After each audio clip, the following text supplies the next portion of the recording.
going on, everybody? It's TG Smooth back with some more Battleborn Best of the Badasses builds. And today we're going to be looking into El Dragon. So right here, first Helix, I go with right trigger, which is the comeback. It allows you to do reduced damage, or causes enemies to do reduced damage if you hit them with Dragon Splash, and that's minus 30% damage. So anyways, if you do like the video, if you do find it helpful, don't forget to smash that thumbs up button for me. And if you haven't already, subscribe for more videos like this. Anyways, I hope this video helps you guys out. I'm going to be walking through some things, do's, don'ts. So with El Dragon, what I usually do is try to have somebody with range on my side and possibly another melee character if there is one, and that allows you to push pretty damn hard with him. I do make mistakes with the Helix build. I don't. It's like 6:57 a.m. and if you guys know anything about me, I am not a morning person. I'm a night owl. So I'm up today because my kid, he's sleeping now. But anyways, we push this lane really hard in the beginning because we see that we have the advantage with only a Rendy over here, so we totally take that, get their accelerator down and do a little bit of sabotage. I get on low health, so what I usually do is I save clothesline to get the hell out of dodge, versus initiating a fight with it, which you can do. For me, clothesline is kind of hard to control, so I fuck it up all the time trying to initiate a fight with clothesline because I usually end up missing people with it. So the other team finally catches on. They kick more people over to this lane, and you can see right there what I was talking about with clothesline. I completely miss it. However, I do get this dragon splash in, take Rendy's shield, and I get the kill. But I pay for that. I overextended a little bit. I knew there was a Montana and Shane and Oryx there, and I paid for it pretty much. So anyways, so level 2, what I usually go with in the build is left trigger, which is splash damage, and that adds 480 damage over 6 seconds whenever you use Dragon Splash. And I catch Shane and Oryx over here. He's really overextended, uses invis to get out of there, but he don't get out of there in time. So me and Good try our best to kill him, and there he is again, and he gets killed by our ads. So that's why you don't want to push too far forward. Those ads are gonna fuck you up, if they're not targeting your ads, or if they don't have anything else to shoot at. I mean, they're going to shoot at the player, and it's going to hurt them really bad. So you can see here, Montana got caught alone. I get caught in between the ads. Instead of trying to pile through them, I just go around because I knew I would get stuck on them. So I just take them out real quick, and there's a Montana. I know I can't sit there and take his hail of bullets, so I'm going to have to rely on Thorn, and you can see there I miss with Clothesline yet again. It's really hard. I don't know what it is about that move, but I got Montana on me, so I just, run away from the fight and barely survived. 12 HP left, so I'm going to go back to the base and heal. Characters like Montana or Toby or Isaac, you really got to watch out with skirmishers or any melee characters, because they're usually pretty squishy. You can see level 2, I only have 1040 HP. Montana at this point probably has like 1600. I'm not too sure, but you can see they're overextending a little bit again, and I take advantage of that. And go after Montana. I finally hit with the clothesline, so I do initiate some fights with it when they're out in the open like that. And you can see I'm just getting plugged left and right, so I'm going to fall back some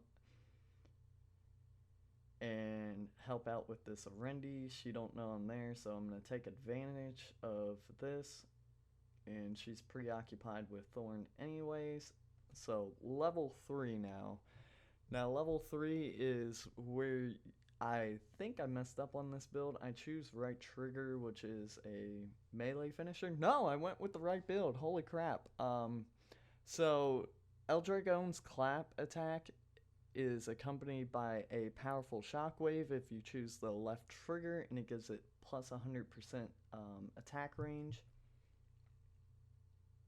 It's not something I used too much before, but now that I'm a little bit more familiar with Eldragon, it's good for ad clearing and taking out all the bots. So keep that in mind, and it's also good for group fights. You can see there I get Oscar Mike with the clothesline, but I lose track of him because of the knockup. Come over here, get the heal station. You want to keep these heal stations up and running as much as possible. And then I get in behind Montana, no clue I was there, so he paid for that. You can see what I do here. I just keep going to the side and go around and try to get behind them. If you get behind the tanks, then you have a higher chance of taking them on. And then range characters like Oscar Mike, Whiskey Foxtrot, you can just kind of get up in their face, jump around some, and it's a lot harder for them to aim and hit you. So keep that in mind as well. Take out this MX bot really fast with the help of Thorn. Shane and Oryx overextending a little bit. I could tell he was either going to go after me or the healing station. So he pays for that. He got greedy right there, which you don't want to do. I can't stress not to overextend in these fights. And what I mean by overextending is going past these grinders. Like Oscar Mike is right here. He's going to get stuck back here, and there's not much he can do. He's going to take huge amounts of damage for pulling something like that. I mean, and that's all just to take out a thumper turret. And in the beginning, until you hit 250 points, you don't even have to worry about those thumper turrets. So I can't stress that enough. I get blinded by a Rendy there, but Wrath helps me get the kill and just go back here and get some HPs. Now level 4, I'm going to make it to right trigger to where the clothesline knocks enemies up in the air. Come back here, get these shards, and start activating some more gear. So I do use any melee character. I use stuff with attack damage, attack speed, and cooldown speed. And this is pretty much to get damage increases. Skill cooldown, more skills you can use, the more you can use your ultimate ability. And then, of course, the attack damage and attack speed with melee character, you're going to get more DPS out of that. So you can see Oscar Mike was shooting me over there. I didn't go back there. I don't overextend. And Oscar Mike pays for that. See if I can get Montana here. And you can see that I know the thumper turret's still up and running over here, and it's gonna slow me down. Montana would be able to just turn around and wreck my face, so I'm not gonna push up that far. And then me and Wrath get the Rendy kill. So level 5 now, I get El Fuego or En Fuego, and I go with left trigger. Each undisputed champion stack also reduces damage taken by 3%. You can get up to 5 stacks, so minus 15% damage reduction, and it's pretty good. You can also use damage reduction items on Eldragon just to add more to that, and it would be about 22% damage reduction you can get up to with full stacks, which I have right now. And you can see I don't really use the clap too much in this video, but it is pretty awesome to use. I catch Rendy and Montana back here with their pants down, almost die and pay for it, but get out of there alive because I know I have backup. Alright, so coming back here to get more heals, and I hit level 6. Level 6, I go with left trigger, hang time, activating Dragon Splash prompts El Dragon's shields to immediately begin recharging, as well as imparting health regen, so that allows him to get 84 health regen over 4 seconds whenever using Dragon Splash, which is just a survivability factor. And you can see here I'm getting a little cocky now, and that's because I know I have out-leveled these guys on this side, so it's time to start pushing a little bit harder. Our team already took out the Thumper turret, and I can see them back here and go after the heal station and immediately start attacking Oscar Mike. Like I said, characters like that, you can get up in their face, and now I know we can push past that a little bit. Our grinders are past 250, so there's no need to stay back and play cautious anymore before the first grinder. So our territory is kind of pushed forward, if you catch my drift. Whenever your grinders move, you want to be able to push forward, and you can see the clap right here. How fast and how much damage I do. Rendy gets a little brave and just pushes forward with a low amount of health, so I take advantage of that. Level 7, I go with right trigger, and that's going to allow my Dragon Splash to have a plus 50% area of effect radius. And just keep coming back here, grabbing health as I go. Like I mentioned, I believe in the Dmg video, you want to stay out on the lane as long as possible.